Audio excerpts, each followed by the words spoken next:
You think you got bass, homeboy? That ain't bass. This is real bass. Well, would you look at that? This is the JVC MX-GB5 with 460 watts of power. And to be honest, I got it for a good deal, considering the prices that some of them are going online. On eBay, for example. This GB5 looks strikingly similar to the MX-J900. Now, this stereo demands attention. If it hasn't got your attention by its looks, it will certainly get it by the way it sounds. Now, for some reason, the first thing that comes to my mind when I look at it is Megatron. I think of the Transformers, that outrageous design. I also think of a car from the 2000s with a white body kit on. This is how your normal stereo looks.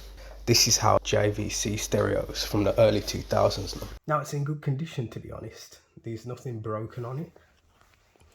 It's just dirty. You got to remember it's over 20 years old. But yeah, what we're going to do, we're going to give it a clean and then we turn it on. Does it have good highs, good lows? Little high, little low, little hey, little ho. Okay, so now it's all set up and clean. We're going to turn it on. Here it is for the first time. Voila. Yeah, about that.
This stereo produces an all-round balanced sound. It's very high impact. If I had to pick one aspect in the stereo that shines, it would have to be the vocals. Feel free to ask me any questions on this stereo in the comments below, and keep on the lookout because I will be making some more videos on this stereo.